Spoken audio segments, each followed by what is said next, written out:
Que le nom de notre Seigneur Jésus-Christ, le seul véritable roi des univers, soit exalté au milieu de nous, soit honoré, soit adoré, soit sanctifié, soit élevé, soit connu comme l'unique roi loin de Dieu. Amen. Je nous salue, nos bien-aimés frères et sœurs, vous qui suivez le Seigneur Jésus-Christ comme notre Seigneur personnel, et vous qui avez reconnu le royaume de Dieu, et ceux qui aussi n'ont pas encore accepté le Seigneur Jésus-Christ comme leur Seigneur personnel, que la grâce de Dieu, la miséricorde de Dieu, ses faveurs et sa bonté se reposent sur chacun de nous, au nom de notre Seigneur Jésus-Christ de Nazareth. Amen. Pour commencer notre message d'aujourd'hui, je me prie, par forme d'humiliation, de courber nos têtes devant Dieu pour une prière. Nous prions. Éternel Yahvé, Dieu de la création, l'unique seul véritable Dieu, toi qui formas l'homme, et tu l'appellas Adam, et toi qui le bénis, et qui le multiplia, toi qui créas toutes choses par ta volonté, et toi qui fais vivre toutes choses, les anges qui sont auprès de toi, les 24 vieillards, les 4 êtres vivants, les séraphins, les chérubins,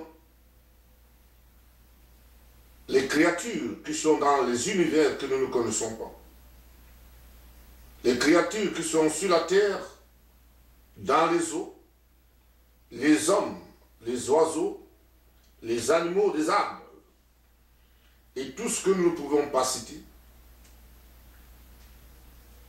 Nous te disons merci pour la création. Nous te disons merci pour le souffle de vie que tu nous donnes aujourd'hui.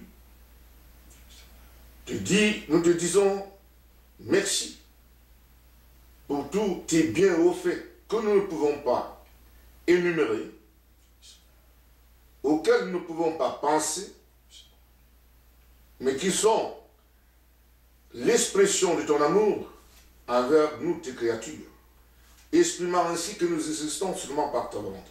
Amen. À cet instant, nous aimerions élever ton nom, aussi te demander le pardon de nos iniquités, de nos convoitises, de nos impudicités, de nos mensonges, de nos escroqueries, de nos corruptions. Que le sang du Saint, l'unique Saint, Jésus-Christ, notre Seigneur, fasse l'expiation de nos âmes au nom de Jésus. Nous nous tenons devant ton trône selon le décret royal que tu as signé, d'après lequel, si nous nous approchons avec sincérité de cœur, honnêteté, au nom de Jésus-Christ, devant ton trône, en nous repentant et en renonçant à nos péchés, tu vas nous pardonner uniquement par le nom de Jésus.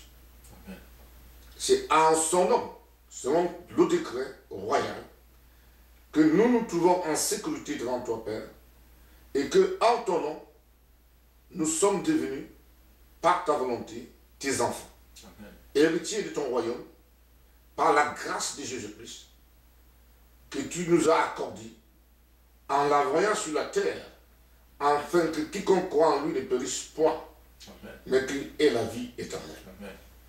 Te prions que, Seigneur, encore aujourd'hui, tu ouvres notre intelligence pour nous expliquer le déroulement et l'enchaînement des rouages, des activités sataniques au milieu de nous, afin que les connaissants, nous puissions les échapper et nous puissions te servir avec zèle et motivation, et assurance et certitude au nom de Jésus. Amen. Nous implorons ta grâce, nous implorons, Seigneur, que tu nous bénisses et que tu nous remplisses de la puissance du Saint-Esprit. Que c'est lui seul, le Saint-Esprit, ton onction, demeure en nous et nous explique ces choses au nom de Jésus-Christ de Nazareth. Amen. Amen. Amen. Amen. Amen. Gloire et honneur et louange soit à Jésus-Christ, notre Seigneur. Amen. Le message d'aujourd'hui est une subdivision des séries de messages que nous avons commencé il y a peu, intitulé Le Royaume de Dieu. Et cette subdivision, nous l'avons déjà attaquée également, elle est aussi intitulée Le Royaume de Lucifer. Aujourd'hui, nous allons continuer à nous consacrer dans la Révélation, le livre de Révélation, chapitre 13, de son premier verset au verset 10. C'est ce livre que nous allons lire, et après nous allons nous focaliser encore sur la dernière phrase du verset 2 de ce même chapitre de Révélation 13, et qui dit que le diable, il donne à la bête sa puissance, son trône et une grande autorité. Mais avant de commencer l'étude et analyse de ces quelques mots et des phrases rapportées par l'apôtre de notre Seigneur Jésus-Christ, Jean, dans le chapitre de Révélation, chapitre 13, nous allons d'abord le lire. Que le frère Jean nous lise Révélation, chapitre 13, du verset 1 au verset 10. Puis je vis monter de la mer une bête qui avait 10 cornes et 7 têtes, et sur ses cornes 10 diadèmes, et sur ses têtes des noms de blasphème. La bête que je vis était semblable à un léopard, ses pieds étaient comme ceux d'un ours, et sa gueule comme une gueule de lion. Le dragon lui donna sa puissance et son trône et une grande autorité. Et je vis l'une de ses têtes comme blessée à mort, mais sa blessure mortelle fut guérie, et toute la terre était dans l'admiration derrière la bête. Et ils adorèrent le dragon parce qu'il avait donné l'autorité de la bête, parce qu'il a donné l'autorité à la bête. Et ils adorèrent la bête en disant, qui est semblable à la bête et qui peut combattre contre elle. Et il lui fut donné une bouche qui proférait des paroles arrogantes et des blasphèmes, et il lui fut donné le pouvoir d'agir pendant 42 mois. Et elle ouvrit sa bouche pour proférer des blasphèmes contre Dieu, pour blasphémer son nom et son tabernacle et ceux qui habitent dans le ciel. Et il lui fut donné de faire la guerre aux saints et de les vaincre. Et il lui fut donné autorité sur toute tribu, tout peuple, toute langue et toute nation. Et tous les habitants de la terre l'adorèrent, ceux dont le nom n'a pas été écrit dès la fondation du monde dans le livre de vie de l'agneau qui a été immolé. Si quelqu'un a des oreilles, qu'il entende. Si quelqu'un mène en captivité, il ira en captivité. Si quelqu'un tue par l'épée, il faut qu'il soit tué par l'épée. C'est ici la persévérance et la foi des saints. Amen. Amen. J'aimerais aussi associer à ce texte aussi précieux que nous avons, que le frère, l'apôtre Jean nous a laissé il y a près de 1900 ans, aujourd'hui, plus ou moins. Nous allons associer à ce texte le texte de Daniel, qui lui monte vers les plus de 2700 ans, plus ou moins, aujourd'hui, à notre époque. Le livre de Daniel, dans son chapitre 10, le verset 13. Le chef du royaume de Perse m'a résisté 21 jours. Mais voici, Michaël, l'un des principaux chefs, est venu à mon secours, et je suis demeuré là auprès des rois de Perse. Amen. Amen. Nous avons disséqué le royaume du diable.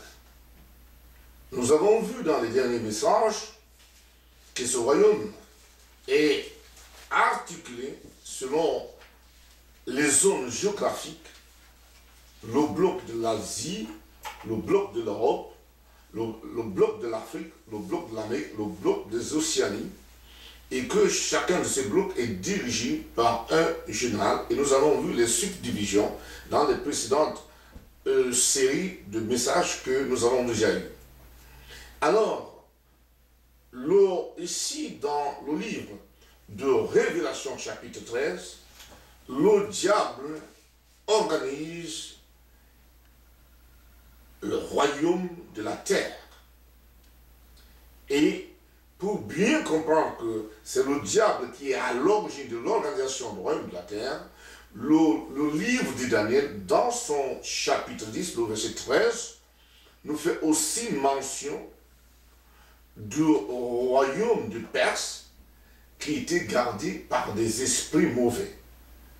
Quand Dieu a donné une révélation à Daniel, il a bien voulu envoyer Gabriel pour qu'il amène le message à son serviteur Daniel qui était à ce moment-là